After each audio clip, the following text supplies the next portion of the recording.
That's forever! This is better. That is boring.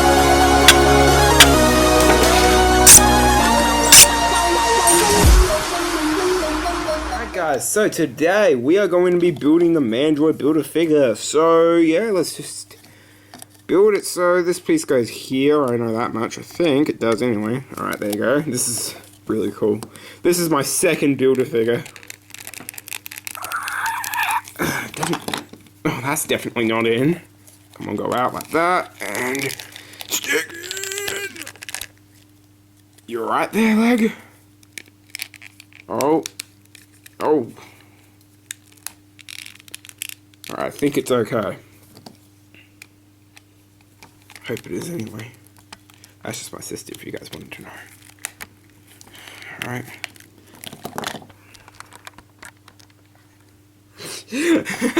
Alright, just play me out. I'm gonna try and not break this.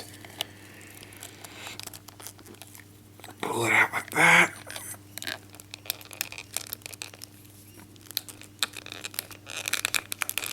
Okay. Oh. It's in. And then. Alright. There you go. Plug in this. Ooh. Clicked in pretty nicely. Plug in that. Oh, alright. I'll get back to you guys when I've reviewed this thing. So, yeah. Here is the Build-A-Figure all completed, guys, and seriously, this is a badass Build-A-Figure. I actually really like this Build-A-Figure. It has some amazing, it has good details, and it has good articulation too. I like the fact that this Build-A-Figure is big, and it's really nice to pose around. Like, this is just a really cool pose to have your figure in, and I reckon everything's painted lovely. I really like this, like, gun on this side, and the fact that they didn't have another gun on this side. They just put a sword thing here, which I thought was pretty good.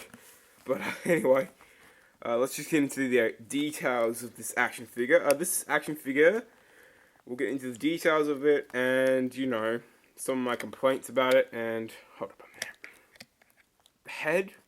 Okay, I got one complaint that I'm going to say right off the bat. The head is so weird. Like, alright, the head, as soon as you put amount of pressure in, now I'm going to have to get out a knife because I accidentally buried in there. I'll be right back.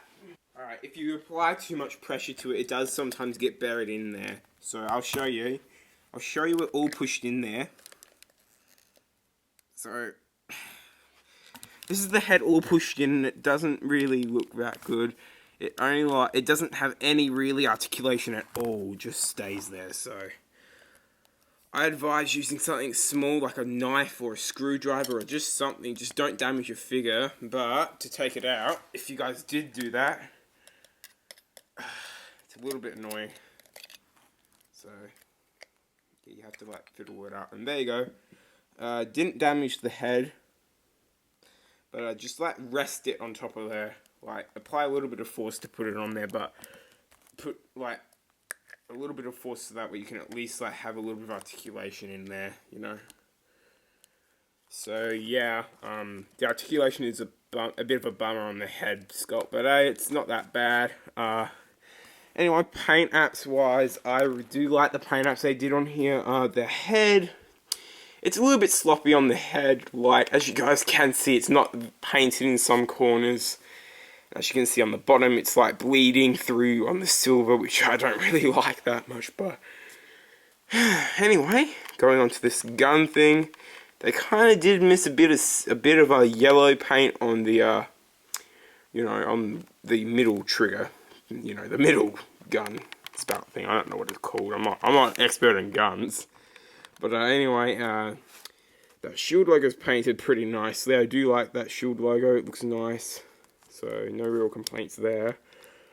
These are detailed really nicely. I do like the sculpt work in this. It's really cool. So, as you can see, you know, paintwork really good on this arm. And then the other arm, you know, it's pretty good. I did have some of these parts for a couple months. So, some paint might have scratched off during that So yeah, some of this might be my fault, it might be Hasbro's fault, but I just think I should put it out there on Paint Apps. And sculpt-wise, you know, this is pretty cool sculpt, pretty nice sculpt. It does have reuses of the ironmonger. And yeah, I think the only thing that's not reused is probably like this torso and the head. You know, the upper torso and the head. So yeah. Anyway, that's pretty much it for details. Articulation-wise, the head. Now, if you bury it inside there, it won't have any articulation at all. But if you just rest it on there, it does sort of go side to side, but it does not go all the way around. I can't really get it to move up. You kind of have to like push it up. If you do want it to look up, you can. You just have to kind of rest it on there, and it can look up really nicely. So that we can have like a really cool like pose. But it's not on the ball joint, but it still does stay there pretty well. Because like there's this thing here, and it's not that much space back there, so you just like push it in there, and then it's sort of a bit like as if it's going. But there will be gappage here, so that's the problem. But I do just tend to just put a little bit of force there, and there you go. It's got articulation. So anyway, this thing here does go all the way around, this little gun. It does have its own articulation on its own. And both of the hands, both of the arms go all the way around. They both have single hinged elbows that don't really bend in that much. They just like bend in that much, and then they do swivel at the arms. There's no bicep swivel. There is a diaphragm joint on this figure which does pivot side to side, so it's a little bit of a pivot, not that much, but you know. And it does have an ab crunch that goes forward about that much and back that much. It does swivel all the way around. It does have, I think, what are these, ball joints, and just goes out like that, you know, goes backwards like that much, and then goes outwards. Has a thigh swivel, double jointed knees, which is nice to see. And it does have, now this is where I do really like the ankle articulation on this. Now the ankles move down a little bit, they move up some, they go side to side, and they do have ankle pivot. Now that's awesome. And it does have pegals at the bottom of its feet. And by the way guys, these legs can be detached. I found out that they can actually be detached from here, but that's the only type of part where I can get it to like detach, besides the head. You know, the arms are in there pretty well, they won't really go out, so, you know, and these won't really fall out that often on you either, only if you apply lots of force to pull it out. Alright, anyway, that's pretty much my review on this figure, guys. I hope you guys did enjoy it.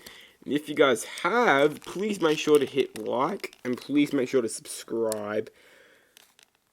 So yeah, I'm going to try and put this figure into a cool pose for the outro. Thank you guys so much for watching this review. If you guys did enjoy, make sure to hit like. And make sure to subscribe down there. If you guys did really like my videos and you want to see more, click down there or wherever it is, I don't know. And make sure to comment down below your thoughts on this review and what would you like me to do next. So yeah, thank you guys so much for watching this video, and until next time, wait a minute. So if you guys did want to see a size comparison with this guy, I will put this guy up against some other figures in the wave. So I'll put it up against, if you guys do want to see, I did this by the way guys, Paint Apps on there isn't too well, but it's been a while, so yeah. Alright, and as you guys can see, the Mandroid is a lot more taller than Captain America. I'll put him up against a larger action figure, so I'll put him up against the Bulldozer action figure from this year.